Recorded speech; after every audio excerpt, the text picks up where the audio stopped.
قرآن پاک کا درس شروع کیا جا رہا ہے۔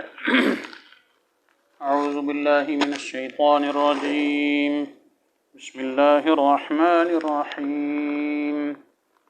یا ایہا الناس اعبدوا ربکم الذی خلقکم والذین من قبلکم لعلکم تتقون، الذي جعل لكم الأرض فراشا والسماء بناء وأنزل من السماء ماء فأخرج به من الثمرات رزقا لكم فلا تجعلوا لله أندادا وأنتم تعلمون۔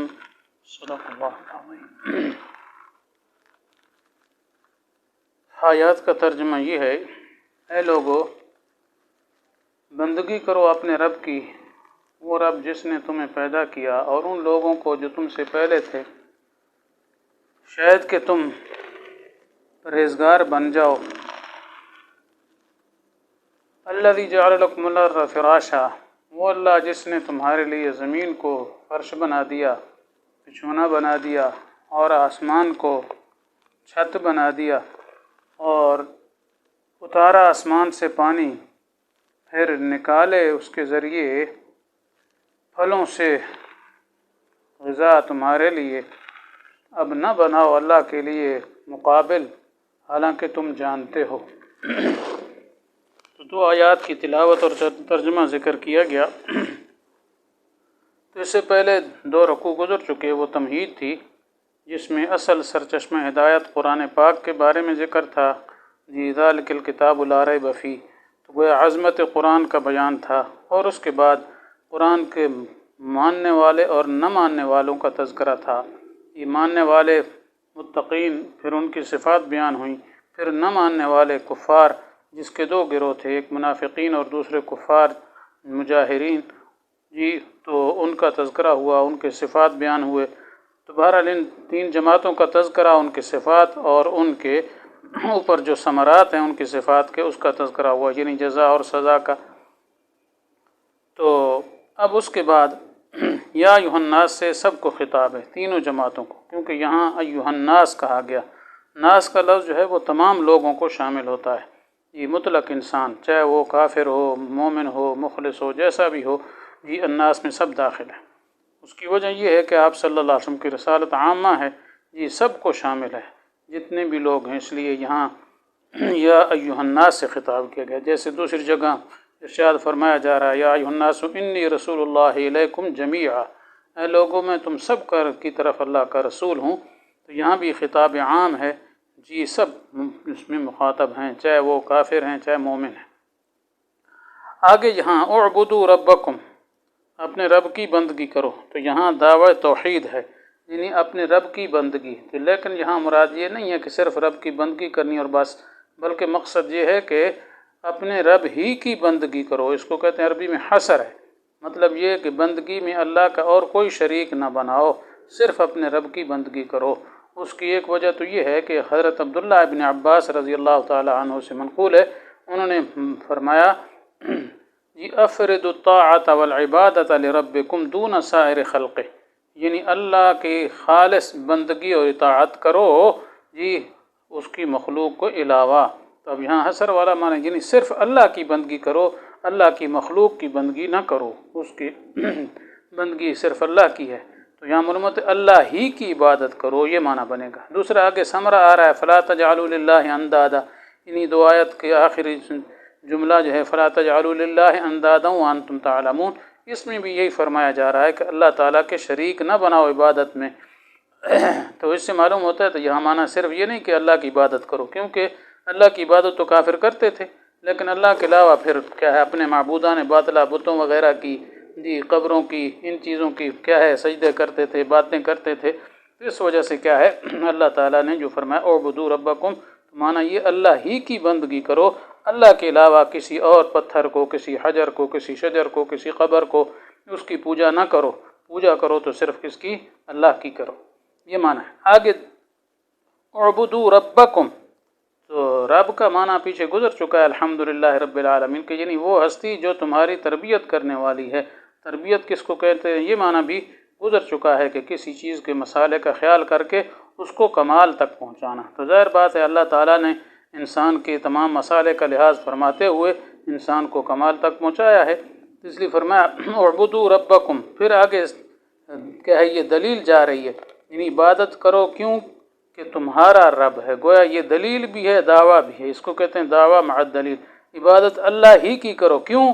لأنہ ربکم، یہ معنی ہے کہ وہی تمہارا رب ہے، کہ جب رب وہ ہے تو عبادت بھی اسی کی ہونی چاہیے۔ اصل میں حقیقتاً آگے دلیل عقلی ہے، دلیل عقلی کئی امور پر مشتمل ہے، اس کو الگ 5 دلائل کہہ لو تب بھی بن سکتا ہے، اور اگر یہ کہو کہ دلیل عقلی یہ صفات ہیں آگے رب کی جی تو 4 دلیلیں آگے بن جائیں گی، تو رب 5ویں دلیل خود بن جائے گی۔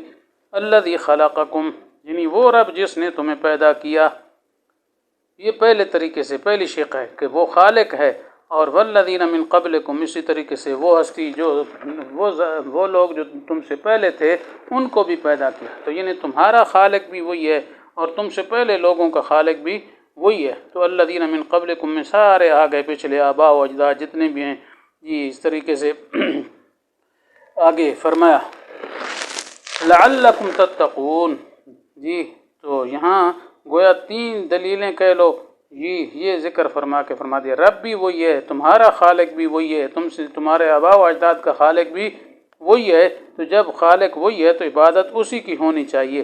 آگے فرمایا لعلکم تتقون، جی شاید کہ تم کیا ہے پرہیزگار بن جاؤ یا بچ جاؤ، جی تو یہاں لعل آیا ہے، اس کا معنی شاید کیا جاتا ہے، لیکن اصل یہ ہے کہ مخلوق کا لفظ اگر لعل ہو تو اس وقت امید کے معنی میں ہوتا ہے کہ شاید والی بات ہے، لیکن اللہ تعالیٰ کے کلام میں جب لعل آتا ہے تو اس کا مطلب یہ ہوتا ہے کہ یقینی ہے، وہ یقینی ہے۔ تو مقصد یہ ہے کہ اصل تقویٰ تو ملے گا اللہ تعالیٰ کی توفیق سے، لیکن بہرحال یہاں چونکہ اللہ تعالیٰ فرما رہے ہیں لعلکم، تو اللہ کو تو کسی چیز کا شک نہیں ہوتا، اس لیے مراد یہ ہے کہ تمہیں خالص اللہ کی عبادت کرو گے تو متقی بن جاؤ گے، یہ مراد ہے۔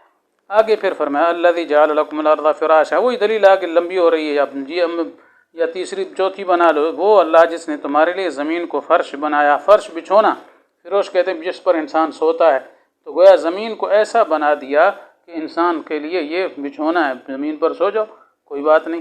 مقصد اس کا یہ ہے کہ وہ آرام کرنے کے قابل ہے، ایسی نرم ہی نہیں بنایا کہ جس پر انسان سو نہ سکے، جیسے پانی پر اب کوئی سو سکتا ہے، پانی میں ڈوب جائے گا، وہ نرم ہے، اور اسی طریقے سے سخت بھی نہیں بنایا، سخت پتھر اور لوہے کی طرح کہ جس پر سونے سے تکلیف ہو، تو ایسا بنا دیا کہ اس نے انسان اس پہ آرام سے بیٹھ سکتا ہے، سو سکتا ہے، لیٹ سکتا ہے۔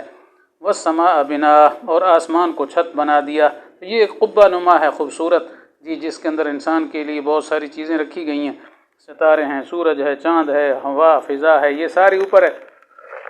وَأَنزَلَ مِنَ السَّمَاءِ مَاءً، اور آسمان سے پانی اتارا، جی تو یہ چوتھی چیز ہو گئی۔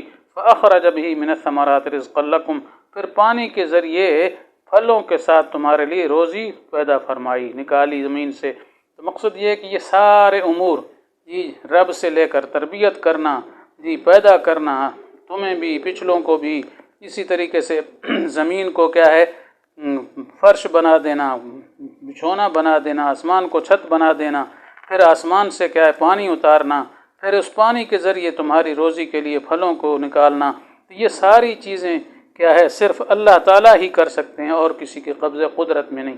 تو چونکہ مخاطبین چاہے مشرک بھی تھے لیکن وہ یہ جانتے تھے کہ یہ کام مخلوق نہیں کرتی، یہ کام صرف اللہ تعالیٰ ہی کرنے والے ہیں، خالق بھی وہی ہیں جی اگلوں پچھلوں کے، زمین کو بنانے والے، آسمان کو بنانے والے، زمین سے کیا ہے ہماری روزی کو نکالنے والے، بارشوں کے برسانے والے، ہواؤں کو چلانے والے۔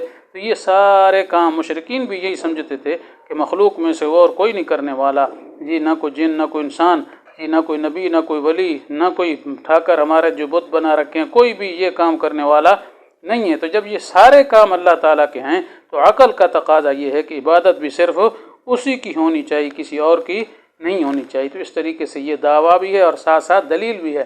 آگے فلا تجعلوا للہ اندادا، فرمایا اللہ تعالیٰ کے لیے شریک نہ بناؤ۔